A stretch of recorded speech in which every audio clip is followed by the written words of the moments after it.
Karma je zákon příčiny a následku, nezlomný zákon vesmíru. Vaše jednání, činy, akce vytvářejí vaši budoucnost. Důvodem, proč váš osud nikdy není spečetěn, je, že vám je dána svobodná vůle. Proto o vaší budoucnosti ještě nemůže být předem rozhodnuto. To by nebylo spravedlivé. Život vám nabízí příležitosti. Jednou z nich je tahle. Strom probuzení. Dejme tomu, že všichni jsme ochotní pomáhat jiným lidem, jakýmkoliv způsobem, který považujeme za vhodný. Můžeme udělat to, že vložíme mince do parkovacích automatů, aby se prodloužila doba parkování. Každému otevřeme dveře, dáme pár korun bezdomovcům, zaplatíme někomu kávu nebo čaj a tak dále. Nyní si položíme 2 otázky. Jaká je možnost, že člověk, kterému jsme pomohli, se nám odplatí nebo zaplatí předem? Jaká je možnost, že tento skutek bude zdrojem pozitivní energie? Bude to generovat další pozitivní energii? Toto je zcela základní příklad každodenní karmy. Samozřejmě existuje i negativní karma. Gandhi to vysvětluje jednoduchým, ale zásadním způsobem. Člověk je jen výsledkem svých myšlenek. Stává se tím, na co myslí. Nyní, když jsme nastínili základ, co karma znamená, podívejme se na 12 zákonů karmy, které mohou změnit váš život. Za prvé, velký zákon. Jak zaseješ, tak sklidíš. Jednoduché vysvětlení velkého zákona je následující.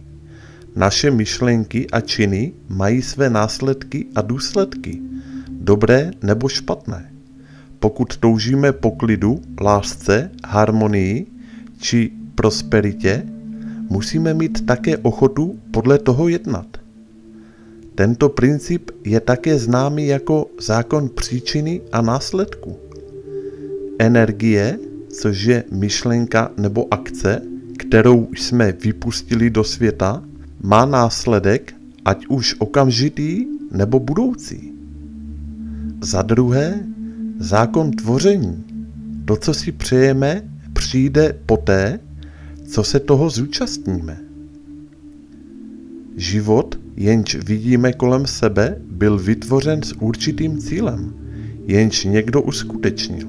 Protože člověk je součástí vesmíru, naše záměry a cíle určuje vývoj toho, co bude vytvořeno.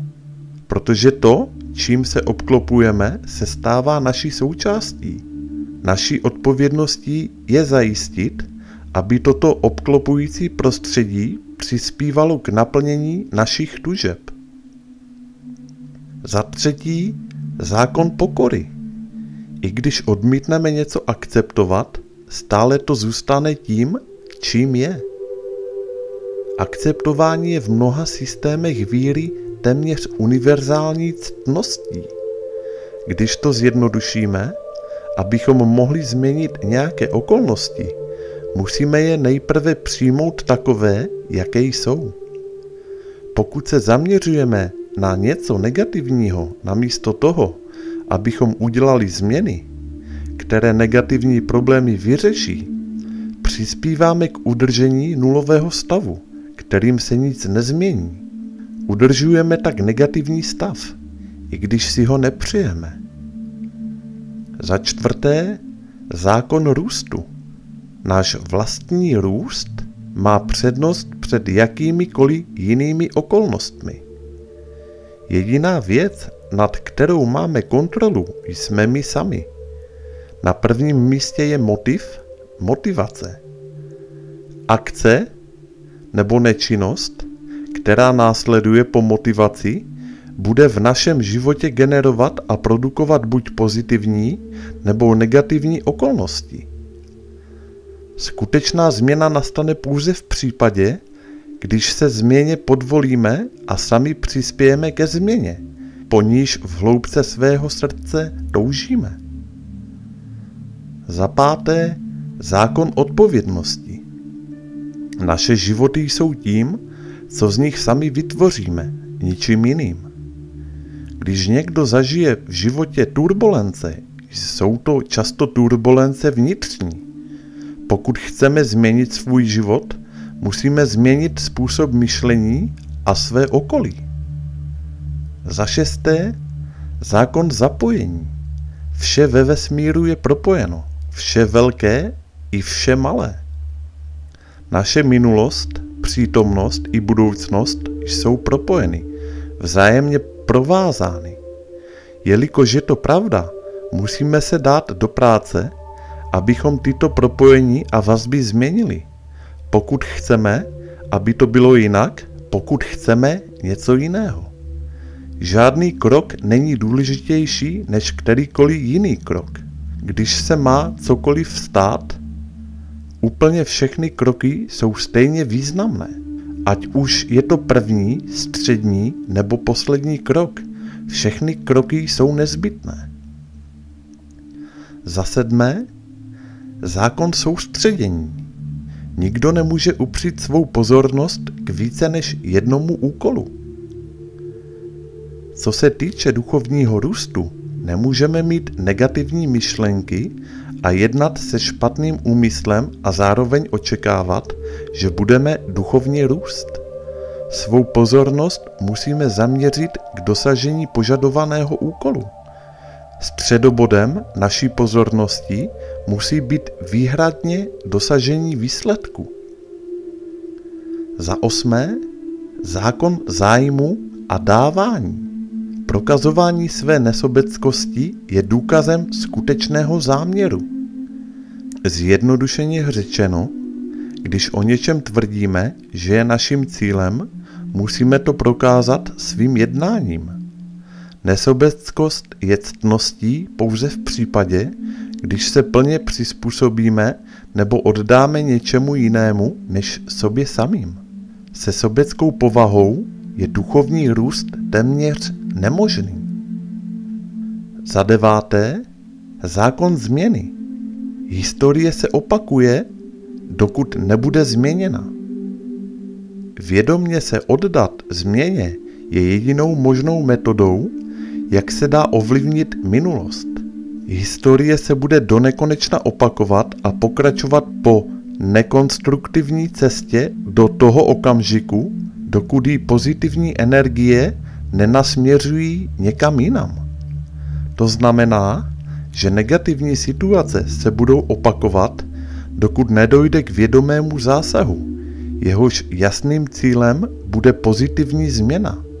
A samo se to neděje.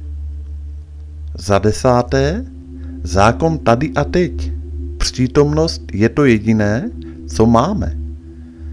Když se díváte zpět s lítostí a vpřed hledíte, aniž byste před sebou viděli nějaký smysl, ochuzujete se o příležitost, kterou právě máte. Staré myšlenky a vzorce chování vám brání využít šanci, abyste se posunuli dopředu. Za jedenácté, zákon trpělivosti a odměny. Nic, co má nějakou hodnotu, nebylo vytvořeno bez mentální trpělivosti. To, po čem toužíte, se neobejde bez dřiny. Samotná přání nejsou ničím. Touha nestačí. Touha bez vynaloženého úsilí věci nezhmotní. Odměny a pozitivní výsledky jsou znakem trpělivosti a vytrvalosti, ničím jiným. Odměny nejsou konečným výsledkem. Je pravda, že trvalá radost vychází z toho, že umíme udělat to, co je zapotřebí, a zároveň oprávněně očekáváme odměnu, která je těžce vydělaná a dobře zaplacená. A za 12. zákon významu a inspirace. Nejlepší odměnou je ta odměna, která přispívá k celku. Konečný výsledek má jen malou hodnotu, pokud po sobě zanechá jen málo nebo vůbec nic. Energie a záměry jsou důležitými složkami, které určují význam konečného výsledku. V ideálním případě jsou láska a vášeň stělesněním motivu člověka, jenž se rozhodl zanechat trvalý dojem na celé společnosti. Tak a toto je konec videa. Já vám děkuji za pozornost, komu se video líbilo, tak díky za like a u dalších videí naslyšenou.